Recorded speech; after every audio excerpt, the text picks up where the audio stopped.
Hi friends, అందరికీ good morning. నేనైతే మా డ్యూటీకి వెళ్తున్నాను పాలకేంద్రం దగ్గరికి. మార్నింగ్ 6:10 అయింది. ఎర్లీ మార్నింగ్ వెళ్ళి కుర్చీల్లో రన్నింగ్ కొట్టి నేను ఫ్రెష్ అప్ అయ్యి ఇంకా పాలకేంద్రం దగ్గరికి వెళ్తున్నాను. ఈరోజు మా పాలకేంద్రం ఎలా ఉంటుందో మీకు చూపిస్తాను, చూడండి. ఓకే, ఇక్కడ నుంచి మనకి 2 దారులు ఉంటాయి. స్ట్రైట్కి వెళ్తే కొంచెం లేట్ అవుతుంది, అందుకని షార్ట్ కట్లో వెళ్ళడం కోసం నేను ఈ దారిని ఎంచుకున్నాను. పిల్లలకి సెలవులు అయ్యేసరికి ప్రశాంతంగా కూర్చున్నారు. ఇక ఇదైతే విక్టర్పాల్ కొత్తగా జాయిన్ అయిన పాలకేంద్రం. గతంలో అయితే బాబు ఉంటాడు, ఇతను నరసింహ. పాలకేంద్రం దగ్గరికి వచ్చాము మనం. ఆ కనిపిస్తున్న క్యాన్లో ఉన్నదే పాలకేంద్రం అనమాట. నేను వచ్చిన తర్వాత మిషన్ అమ్మటే క్లీనింగ్ పెట్టుకోవాలి.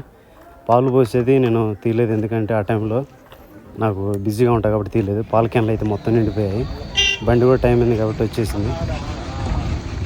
బండి వచ్చిన తర్వాత అతను ఫుల్ క్యాన్లు ఎత్తుకొని ఎంటీ క్యాన్లు దింపుతాడనమాట. ఈరోజు మాకైతే రామ్ చరణ్ బాగా హెల్ప్ చేస్తాడు. ఎంటీ క్యాన్లు దింపేటప్పుడు రామ్ చరణ్ దింపుతున్నాడు, బాగా హెల్ప్ చేస్తాడు రామ్ చరణ్, మంచిగా. అతను మొత్తం సర్దుకొని ఎమ్మటే వెళ్ళిపోతాడు.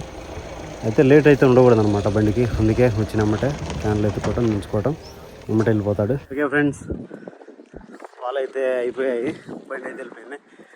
నేనైతే ఇంటికి వెళ్ళిపోతున్నాను. నా సైకిల్ అయితే పంచర్ పడింది, నేను వస్తాను. రామ్ చరణ్ అయితే నాకు లిఫ్ట్ ఇస్తున్నాడు.